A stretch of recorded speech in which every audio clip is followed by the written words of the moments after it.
Hello, compassion ambassadors, friends, voices of love, bodacious ones. I am so inspired to be here with this incredible woman and visionary artist, Mariela de la Paz. Mariela, welcome. Thank you. Thank you for having me here. You are such a voice of love and a force of love. I've just been blessed to meet you through our mutual friend Veronica, who is the inner sense engineer for the Portical, which I've shared the Portical with all of my network of love. So you're a gift from her. Yeah, I've experienced her work as well, and it's miraculous, actually. Yes, it is. And so there's one of your, is it called a Giclée? Yeah, the reproduction, the museum quality reproduction. She has a really good one, yeah. Oh, it's gorgeous. It's in her Portical cocoon at Clear Center of Health in Mill Valley. And every time I go in and visit her, I'm like, oh, I love this one. And so she showed me the other day when I saw her, she showed me your prayer flags. They are so gorgeous. And she said, look at what Mariela is doing. You know, look at these prayer flags. And I said, do you think she would talk to me? Do you think she would talk to the network of love? I mean, this is just stunning. Thank you. Do you have your prayer flags? Can you show? I do. And, you know, I was thinking of changing the name from prayer flags to medicine flags. Medicine flags. Okay, sorry, I wasn't up on that. No, These I are haven't medicine even flags. told anybody. It's the first time I say it because Okay. it's been kind of a transmission. Yeah. So because, you know, they portray different types of medicine women. Wow. And these are some of my paintings. I could only do the ones where, like, in square formats. I have others that are rectangular, so I only chose the ones that are square, which I did for a while. Look at her. So yeah, she's called Moon Tears. This is called the Fire of Fire. She's like the South American version of Pele.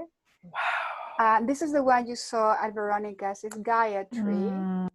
Oh, I love that one. Yeah. The blue is so brilliant. Wow. And so it's 8 images, and this one is the condor, and this one was based on my experience of my breast cancer journey, and I can tell you more about it later. Yes, we will. And this one is called the Venus of the Forest. Oh, Veronica said that's based on the little cave in the trees with the at Harbin. Yes. It was actually a self-portrait in my 30s. No, I'm 60 now, so that's in my late 30s at Harbin. And so yeah, this is them. It's 8. It's about a little bit over 6 feet long. Gorgeous. And I made them as a fundraiser for my my cancer, you know, bills. Yes. As you know, anybody can go broke with those. But anyway, I'm not. I am creating medicine. And I'd love to share the feeling of, you know, that they're flying in people's homes, they're creating sacred spaces. Yes. And I thought, you know, if at one point, you know, you have to contemplate the possibility of not making it through a cancer journey. And I thought it would be so lovely to know that they're flying beyond my time on earth. They'd be, you know, waving their healing. Yes. And they're so, now what kind of fabric is that? Because that's really, when you see them in person, like the quality of them is profound. Yes, I had to sacrifice organic cotton. They would not print well on organic cotton. Okay. But because they don't have to be in contact with the human skin, it's okay. They're made of satin. It's a satin fabric. It's synthetic. But what I like is I got many different samples, is that you actually can get the detail of the artwork. Yes, that's what people know my artwork for. You know, it's so like much dimension. It's incredible. There's a lot of like this one. Yes. You know, there's a lot of artistry involved in there. So I wanted to preserve the quality of the art. That was more important to me than subscribing to organic cotton, which still, you know, it's still a process and it's still quite expensive. So I'm happy with the and also they wave better than cotton. Mm-hmm. They have a more of a nice flow.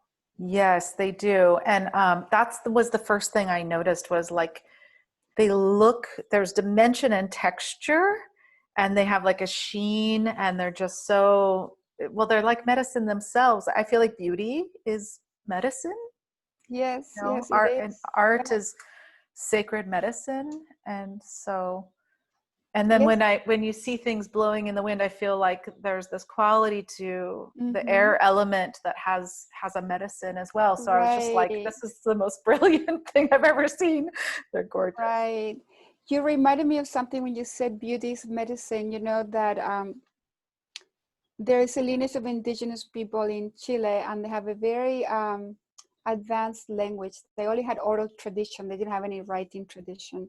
And the word for beauty is the same word for perfection. Oh, wow. Beauty and perfection are the same. So like you said, there is a quality of transcendence in beauty. Mm. Yeah, I agree. Yeah. And that's in my blood. It's in my lineage. You know, I'm from Chile. Mm. Oh, that's beautiful. Well, and I feel like part of this journey with healing, and I want to hear your story, and I specifically didn't ask for your story before we started the recording because I wanted to really receive it for the first time. But before we go there, there is this piece around when we are faced with a great challenge, especially a health challenge. There's so much that you suddenly can't do. And there's so much that gets essentially taken, like so many of the joys of life, and Mm-hmm. so much of the functionality because the treatments you're up and down and whatnot. And then the financial piece is like, you might as well just pour a gazillion tons of cement on your being, you know, when you're like not only not well, you can't do any of the things that normally bring you joy. And then now the bills are so huge. It's just this mountain that's like unfathomable. You're like, even when I get well, how am I ever going to climb out? And there's just something that happens to the consciousness, I feel like, that becomes like this, that's the disability in a way. Mm. And so what I love about what you're doing, and it's exactly what I'm driven to do, which is I will create no matter what. I'm continuing to create. And even if it's the only energy I have for the day to have one of these conversations, it's one of the most important things to do, because it is that sovereign right to create that cannot be taken. So tell me, I mean, it seems like that is innate for you too. If you can, you know, just tell me your journey, your health journey with, and you said it's cancer, and then how this aspect of continuing to choose to create makes, you know, how does that weave into this picture? Okay. Yeah. Well, for one, I discovered the cancer 12 years ago. So I've been living with it and knowing it, though I did not get the biopsy, but because I found it in a spiritual setting, in a sweat lodge, actually. That's when I found it, when people were praying for breast cancer, and I was feeling myself, and I'm like, because it was so tight, we had to sit so close together, you know, I had my hands like this in order to make space for everybody. And this person is praying for breast cancer. They give me the talking stick. I talk about my issue. And then the next person is praying for breast cancer. And I feel this lump. So Spirit told me, yeah, this is your lesson as well. So I got, you know, I went to try to get some diagnostics, and I was a good candidate with, you know, but I didn't want to do the biopsy, because in those days there was this rumor going around that if you pierced it, that it would spread. And once you get into this conveyor belt of conventional medicine, you're in for chemotherapy, radiation, lumpectomy, maybe mastectomy. And, you know, I didn't want that. I've always treated myself naturally with plants, and I have never even used my health insurance hardly at all. So I just continued to live my life to the fullest, but always taking care of myself as well as I could, you know, always with the diet, yoga, you know, supplements, lots of time in the hot springs. And But, eventually, and I was handling okay for about 10 years. But 2 years ago, well, 5 years ago, things shifted for me quite drastically, and life became very challenging. So the lump started to grow and change. And I no longer had the tools, I felt. So about 2 years ago, I went for the diagnostics through, what is it called when they take the little piece out, the biopsy, which I was like, okay, I have to go for this. And it came back as stage 3, fast growing, aggressive, non-operable. So I thought, wow, I guess I waited too long. But still, I knew that there were other options. And I first went to the Optimum Health Institute for 3 months. I became a volunteer there to just learn about healing myself naturally.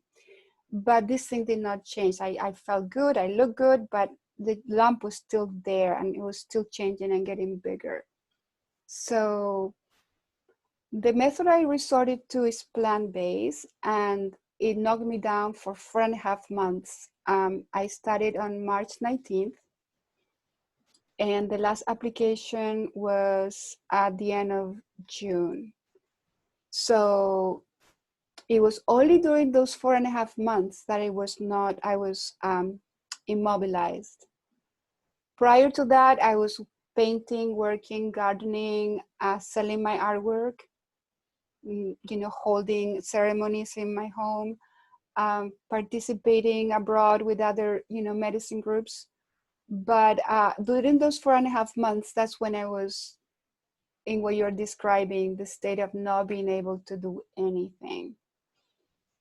And we had to stop the treatment, though we knew there was still cancer left. But the medicine woman I was working with mentioned that, or she believed that the cancer was already dead. So whatever was in there, the body would reabsorb it. So we let the wound close, but with fear, I knew there was something there, and there still is.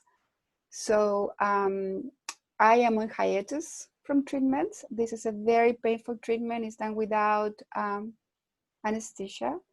It basically burns a 4th-degree burn on top of the tumor, creating a hole of to release the cancer. And while there's a lot of treatments internally, these herbs are also taken internally for about 7 months prior to get the body really saturated with the medicine to push it out. So during those months of not being able to do anything, I felt like it was a blessing, to tell you the truth. It felt to me like a mandatory vacation. I've never been immobilized, not able to do my creative process. So what it forced me to do, though, was to face my shadow and to do that part of the healing, which was to really have an honest, self-accountability to my behavior, my personality, my journey in life, all the things that I regretted. And it was painful. I mean, it was physically painful, and it was a dark time. And it coincided with with California going on lockdown. We had chosen the date of the beginning of the treatment with my astrologer to find the perfect time. And when I got this first burn, we went on lockdown. So even the world came to a standstill. And I was really able to go really deep, confronting my mortality and realizing that we as a collective were entering into this reality as confronting our collective mortality, and things shifting forever. Things will never be the same. So it's been a deep process, but the mandatory vacation was that I was finally able to enjoy being with me in bed, unable to move, eating really, minimally. I was only eating berries, and a lot of meditation, a lot of pranayama. That was kept me through was the breath work and the breath work and the breath work, and just honoring this place, that the humility that came with it, that I don't know if I'm going to make it. I don't know if I'm doing the right choice. This is extremely painful. But to be able to see the cancer coming out was very miraculous.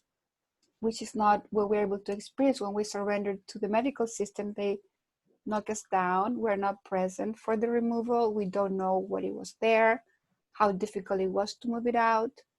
And because it's a very slow process, I could see the heavy metals draining. Sometimes there was neon blue coming out of the wound. There was never any blood. There was neon green coming out. Wow.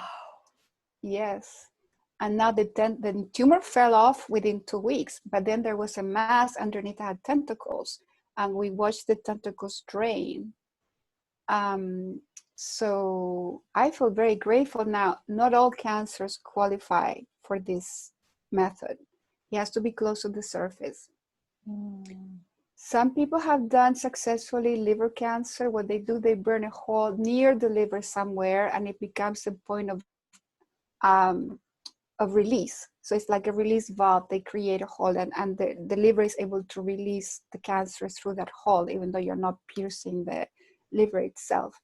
But I'm not familiar with that. I can only talk about my experience. And people get very excited when they hear there's an option that's plant-based, that is miraculous.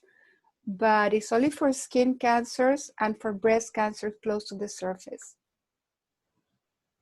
Yeah. So.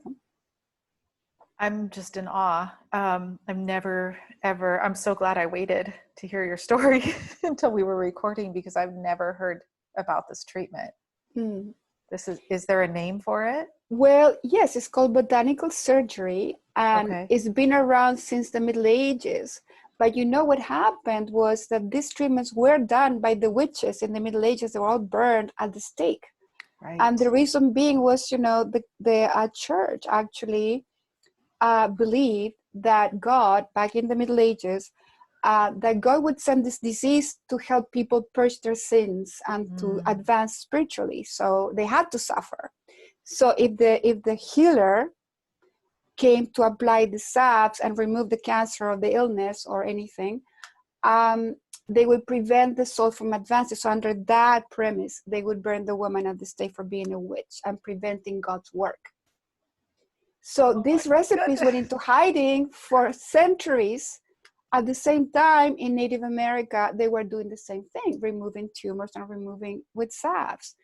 But they also went into hiding with the genocide and everything else. So we are now digging and rediscovering, and it's becoming more popular. I think we're kind of waking up that we went wrong many times in history for many reasons, and it's actually, I call it the return of the sacred feminine, because for what I told you, too many of us were burnt before. And I say us because I believe that I'm walking this path which I walked before in a past life. And I'm not saying I'm healed. I treat cancer with great respect. I probably will have to continue to live my life taking care of myself, because now we're having to measure the blood levels. Is the iron is going up, or the calcium is going too high, or there's too much sugar in my blood. So there's about 30 supplements. Let me show you. This is just, see if I can show you. This is just what I take on a full stomach. There's another set I have to take on an empty stomach, and some of them I have to take 3 times a day. And they're always changing depending on where my blood is at. And it's the benefit of being in this moment in time that we do have diagnostics that are quite accurate. So that's one thing I have to say about modern medicine, that we can find out with extreme detail what it is that we have. Now, how do we treat it? Take the pill, get rid of it. We don't address what I call, the shadow work I had to do. And there's, holistic approach. We are holistic beings. We're not just the body, right? We're mind, body, and spirit. So we have to detox our minds, detox our emotional patterns, our response to things. So it's quite involving, and it will never end. And there is cancer in my family, on my father's side of the family. So I have to, walk the path with respect and diligence. As long as I'm in this body. And thank God we have all these plants, but it's not going to be 30 supplements a day once we feel like we have removed everything. Now I'm just doing thermography for now, but I am scheduled to do, you know, the more invasive diagnostics with radiation and all that at some point, with MRIs and PET scans and all that. Yes. Wow. There's so many pieces. What I definitely want to flag the shadow work piece, because that is the angelic Jedi training that is the path to radiant health, I personally believe. So we'll go there, but quickly, um, thermography is an incredible. I've had thermography instead of mammogram, that they do thermography at Clear Center of Health. And it's an incredible way to see the health of your breasts without, you know, squeezing and poking and radiating and doing all of these crazy. Squeezing, how about an elephant paw landing on it? Yeah, squeezing was kind of a nice. And so I highly recommend looking into thermography to anyone who's watching this who doesn't know. And if you're Yeah, it's early detection. So I hear that there's a bad rap going around with thermography because there's a lot of false positive, which in this case is good. If they think it's cancer, there's something called standard of care, and I didn't know what it was. Standard of care is imposed by the FDA. So they kind of set the rules for this diagnosis. We are not fully approved by the establishment. Mm-hmm. So they say if they show anything over this line, send them to us. We'll take care of it. Mm. So yeah, mine shows something developing on the other breast. So I do have to look into this now. They want mammograms and they want MRIs on that breast. So I may have to go for that because, you know, but it could be a false positive because this has been showing up for many years. And because of the cancer, I don't know. But thermography is a great tool for early detection, because if your breasts are healthy and there is no cancer, you will know right away. Okay, good. And you can just release yourself from that fear, or it could be a benign tumor. It could be just a lump from, you know, an impact that we have had in our lives. You never know. But cancer will show in a thermography, unquestionable, it will show. Good to know. Thank you for that. That's really important. And then at Clear Center for Health, they have a holistic women's health expert. And so one of the ladies I sit next to in the IV lounge when I'm receiving treatment, she's healing from breast cancer and she's receiving mistletoe IVs. Have you heard of this? Yes, I had it done. It was so painful for me. My veins were collapsing. Oh. So I declined. I had a few, and I also had many of vitamin C's, but the tumor wasn't changing. It's expensive. It's not covered by insurance. Right. Mistletoe, I've heard really good things. Mm-hmm. It's just my body could not tolerate it, unfortunately. Yeah. But you know what it is? Mistletoe is a parasite that lodges under the arm of the tree. So it's almost like, you know how we're like a tree trunk and our breasts are kind of coming out of the branches? Yes. And this mistletoe has some magic to offer about our breasts. Interesting. Yeah, these are the things I like. I try to find the magic in everything all the time, you know? Yeah. Okay. That gives me a little more information about that. I didn't realize that it was painful. The other thing that they're doing. It can be, not everyone. Yeah. Oh, okay. The other thing that she's using at the clinic is a frequency scaler, you know, the Nikola Tesla frequency medicine. They do a lot of that at Clear. And so she's been having success with, they're treating the lumps in her breasts with the frequency. And this is the Spooky 2 scaler. And I'm actually in connection with the company and creating an affiliate deal with them. So I'll be able to offer everyone more information about the scaler and discounts to everyone in the network. So it is something that, you know, for someone like I would like to get one in my home. If it was something that sounded good to you, I'll pass along the information to you. You could actually be treating yourself in your home, and you can get this scaler for less than $2,000. And I'm negotiating an even better deal. Mm-hmm. So have you tried any frequency medicine? Yes, every day. I was very fortunate. I was loaned indefinitely a Rife machine.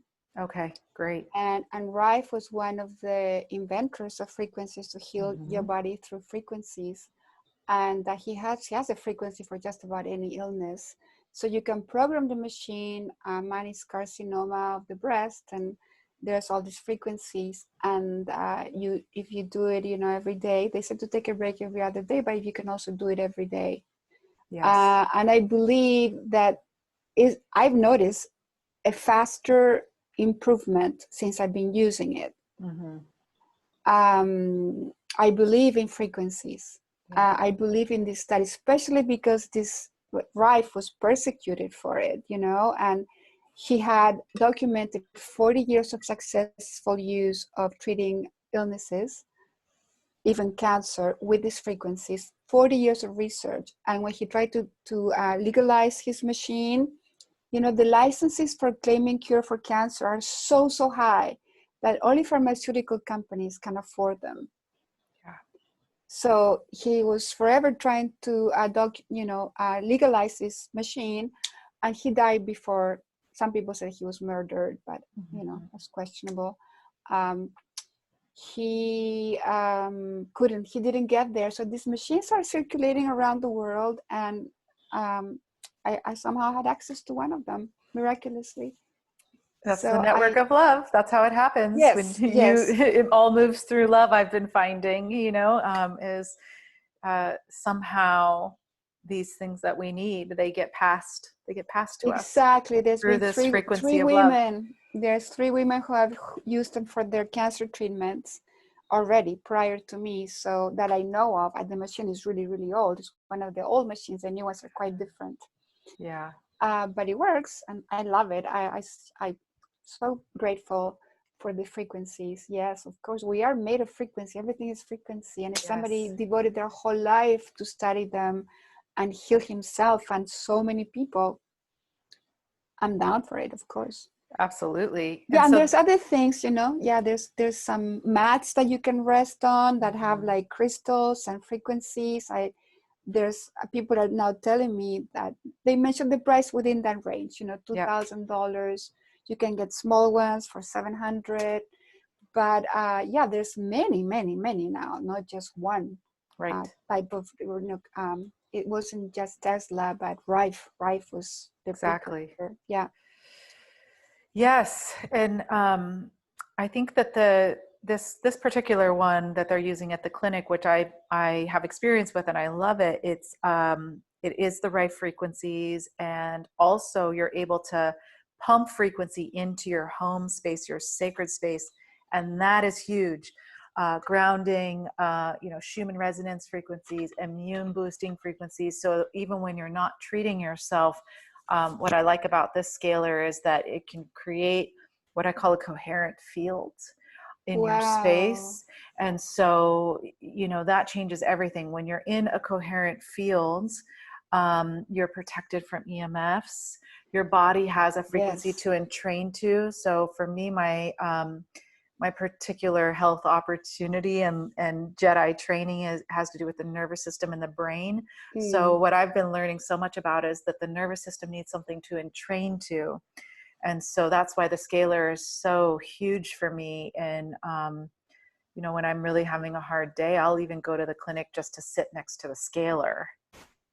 And that will change everything. I would love for to me. go. This is at Veronica's office. I would love to try it. She's been inviting me. Come in. I'm going. I'm going to meet you there. We can sit next to the scalar and have tea. That'd be magical. Yes. Yeah, absolutely. Yeah. So this is, what's interesting about this, you brought up before we started the recording, and I think you said a little in your story, it's like now what we're going through is important to the world. Whereas when we've been going through this prior, I had a little struggle of I was just trying to get back to my old life. And now I realized, okay, that life isn't even it's not even available anymore. In the old world, that path has burned. And also, there's this really unique opportunity that we have because we've been in, sort of advanced, let's call it, onto this angelic Jedi training path. And we're essentially the ones sort of creating this path into radiant health, into understanding, new medicine that's actually old medicine. And so many people are in trouble now, and it's becoming very well documented and admitted, and people are starting to understand how scary it can be to get caught up into, as you called it, the conveyor belt of American medicine, which doesn't have answers for a lot of us. It certainly doesn't have answers for people with biotoxic illness and these, Or sort of autoimmune disease. autoimmune Yeah, disease, these sort of super infections of the nervous system and the brain that, right. like there's no answers for people like me in mainstream medicine. What they, in mainstream medicine, although, I've been a pharmaceutical rep and worked in critical care, and I have great respect for our medicine and surgery and all these things. And we are multidimensional beings, and the healing needs to happen on multi dimensions, and what's needed for some of these newer types of infections or diseases or whatnot is a much larger approach. And for me personally, the struggle has been insurance is only going to pay for, mainstream medicine is only going to recognize me once I'm in a wheelchair, and they'll pay for the wheelchair, they'll pay for the pain Oh, meds. And I'm like, but no, I need to make sure I don't ever get there. right.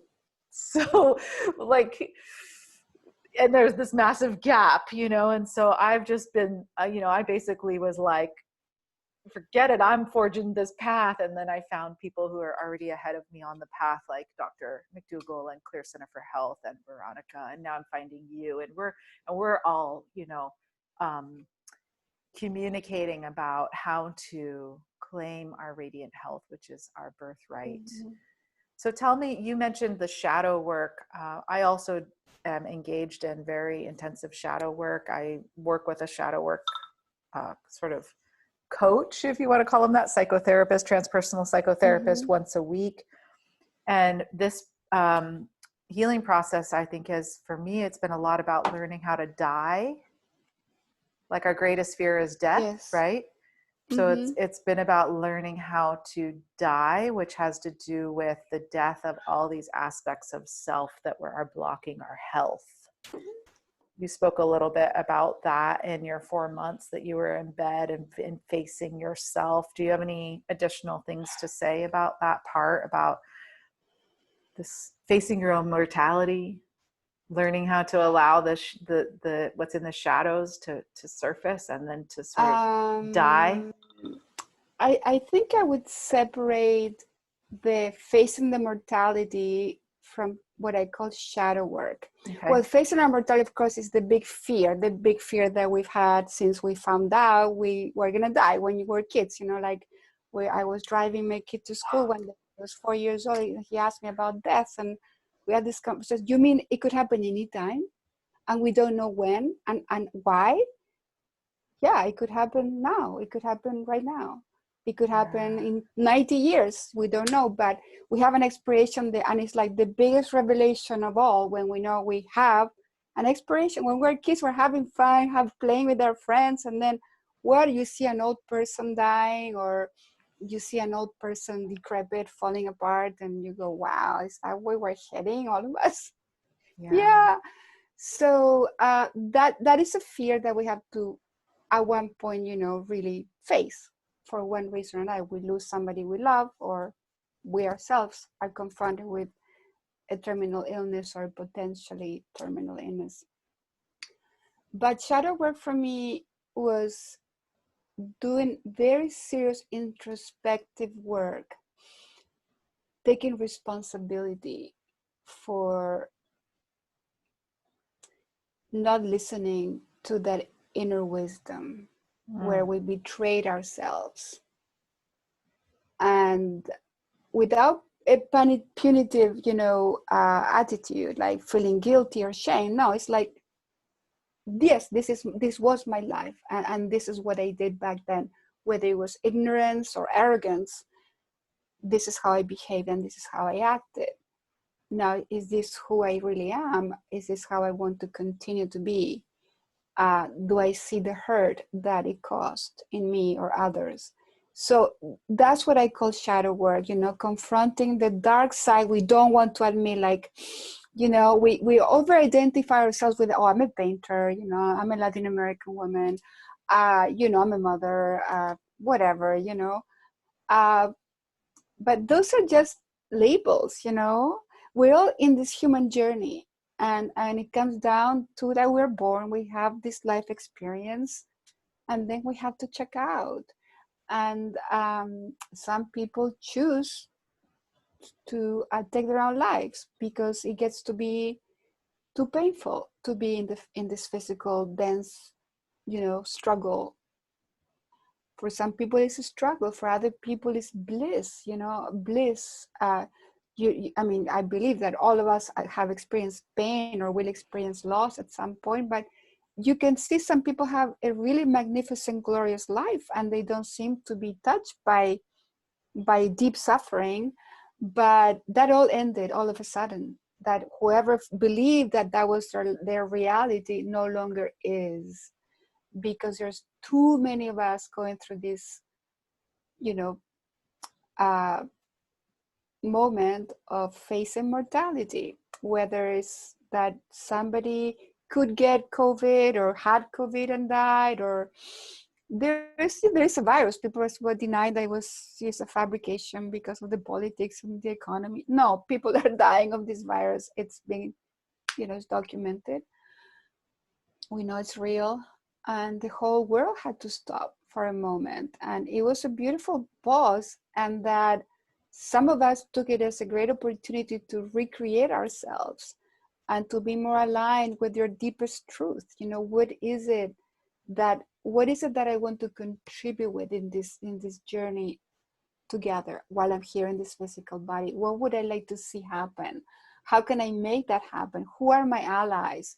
Who is my network to create? Who are the people who think like me, who want to create this reality? Is it living in community? Is it creating a place where we can grow our food or be close to water, take care of our elders? For God's sake, can we please take care of our elders? Right. With dignity, and give them a safe, comfortable passing, not lock them up with other elders all decrepit and in a square building where they cannot even see the sun.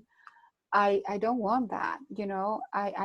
To me, taking care of our elders is our responsibility, and I'm getting to be an elder myself, so I may have to create an environment for us our age to feel that we are supporting each other on our exiting. So what is it? Is it like for me to create beauty and to give visions of like, yeah, there's a possibility here. Enjoy the colors of nature, enjoy the birds, enjoy the trees, enjoy, the water, bless the water, and not just pray to water when we're in a drought, when the fires go, all of a sudden we remember, oh, water, rain, yes, of course. But no, every season we pray to water, every equinox, every full moon we make a prayer for water. And the Buddhist tradition said you don't just pray for an element, you pray for the balance of the four elements. So don't forget, we don't just pray for water, you pray for the balance. We need to restore the balance. It's not just that we want a lot of water, because other places are having, floods and typhoons and tropical rains. And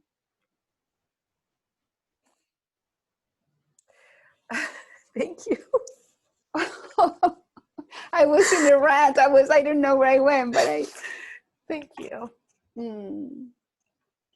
I think it's just amazing to feel you and hear you, because everything that you were just streaming, that consciousness, that love, that's where I've been going to. And sometimes I feel like I'm just like on this crusade, like, people, don't you understand? It's got to be this, and we need to create this, and like, it's urgent. It's urgent. It's urgent. It's right now. It's the most important thing to do with our resources. Exactly. It's urgent. Because, like what happened in Italy or in Spain, these elder people are, living the most glorious first world-class life, living in their big houses or small little dwellings from the Middle Ages that were refurbished, and eating off their gardens and sleeping siesta and singing opera, and life was beautiful in Italy. Everybody wanted to go there for vacation. And these elders died. Nobody could touch them. They were put in a bag. There was no funeral. Nobody could touch the bodies. They were taken away from their homes, locked. And it gives us, there's a lot of people dying like that all the time. Yeah. But now it became very visible. And who wants to die like that? No. And I had the great opportunity and blessing. Unfortunately, I had trauma in my childhood. My mother left very young. The blessing that came out of that is that her mother and family took us in. And so my mother's mother's really my mother. And when she took us kids and my father in, then she decided to also take her parents in. So I was raised in a household with my great grandparents and my grandparents and my siblings. And then we had au pairs from other countries come and live with us. Sort of every 6 months, we would have someone from a different country who would have exchange for living with us to take care of us. And I realize now what a blessing that was, and how rich that sort of experience is, to live like that, to have all of that dimension. Yeah. And one of the most heartbreaking things right now is that those very same grandparents, who took care of everyone in their family, they're now in an assisted living home. Mm-hmm.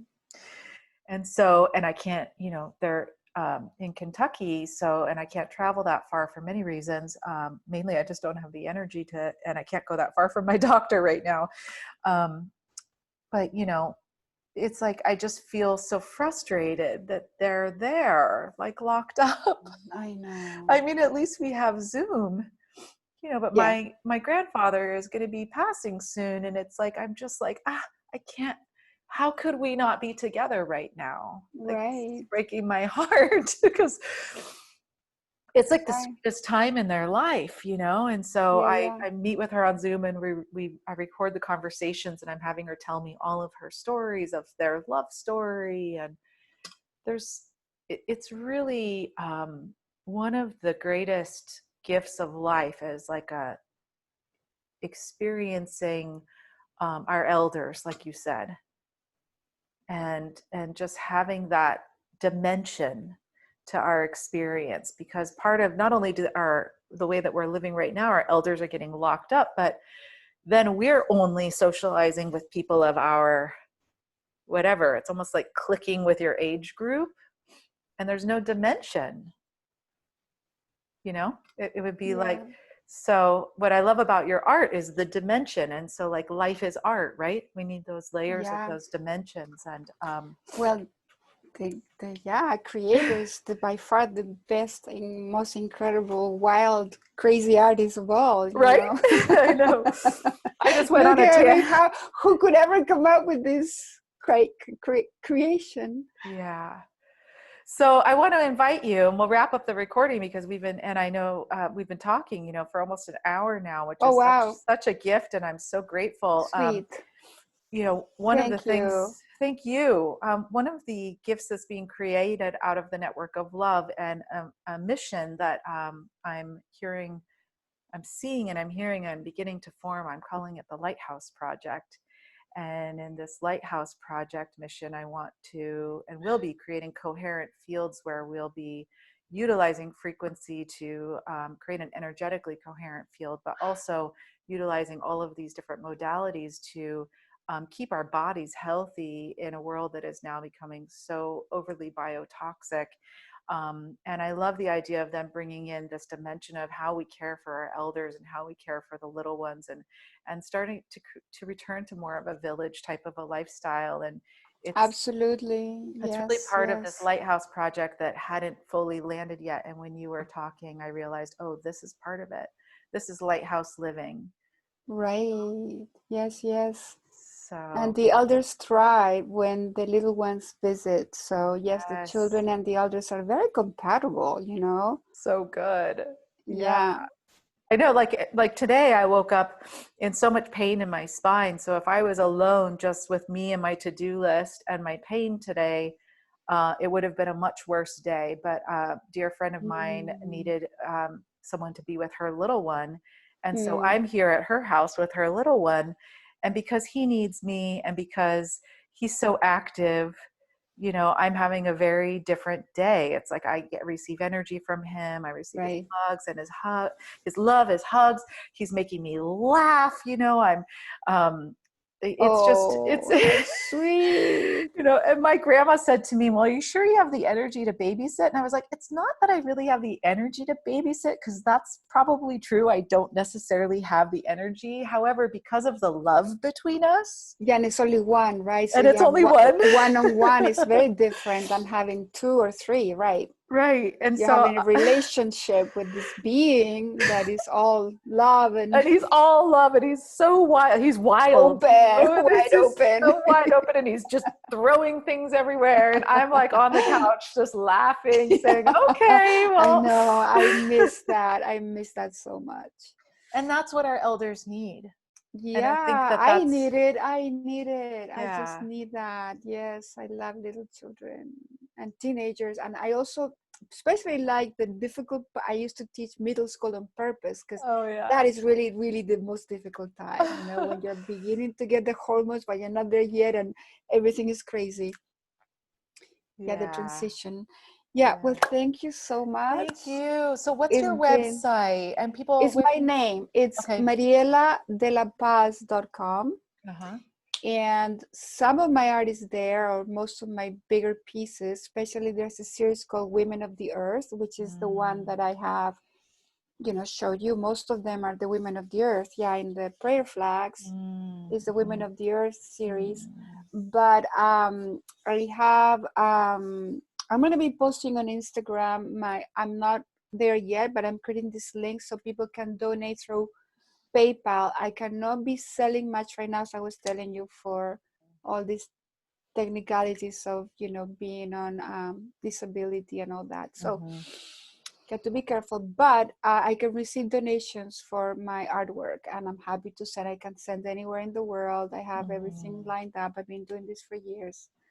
And I also have a line of CBD products as I grow my own cannabis plant in the farm. I live in Northern California, near the coast, and I created a line of remedies. I have, one called Bosom, Healthy Bosom for the breast with herbs mm, to drain the lymph. Have one for arthritis, and then tinctures for sleeping, or one for supporting the women's hormones. So I have lots of little things are gonna be popping in, and I'm not. It's all up posted, but just so you know, it's available. And I have, you know, I also make stickers for making your, ordinary.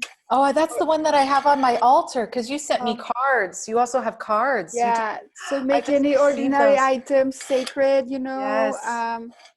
Yeah, pray for water. I have my water sticker in all my water bottles. I cannot show it to you, but I Mm, don't even have it in a print. I mean, I have it on prints, but I don't have it available right here, right now. Yeah, so it's marieladelaPaz.com, mhm. MarielaDelapaz. My Instagram is marielart, one word, 9. And yeah, so Beautiful. And are you on Facebook? Are I am you? on Facebook under Okay. Mariela de la Paz, 3 separate words, DE space LA space Okay. PAZ. And de la is lowercase. Mariela is the proper way of spelling de la Paz. And Sebastopol, there's another woman who took my name, but you'll know it's not me Okay. right away. Right. Mariela de la Paz from Sebastopol. And yeah, I post about my situation there and sometimes other things. But yeah, you can find me easy. Oh, this is amazing. And so now you're also on the network of love. Oh, And, and we're you'll gonna be, get together. We'll definitely have the yes, meeting and sit in the frequencies yes. of, We will sit, we're going to sit in the frequencies, harmony. and we'll just have a little powwow, you, me, and Veronica, and anyone else that wants to come over and sit with us at Clear. And, you know, and now your voice of love is informing the evolution of the lighthouse mission, and so I'm just Yes, so grateful yes. for that. And It's time. We're ready. This is the time we've been waiting for. We've been getting ready our whole lives for. whole Yeah, lives, it's it's time. now. The Now. lighthouse era, it's now. Oh, we're so blessed. Thank you, Thank thank you, you. thank you. I love you. I'm absolutely in love with you. I love you. Thank Thank you, Heather. I love you too. you. Thank you for your work and connecting us all, because that's what it takes for us to create the network. Yes, We it cannot does. do it in isolated little bubbles anymore. That's not Nope. what is happening. Nope. We need to unite, because that's how we create the frequency. Yeah. It's when each of us does what we can that Right. everything becomes possible. Yes, So, absolutely. all right. I love you. Okay. Bye Bye bye. bye. You.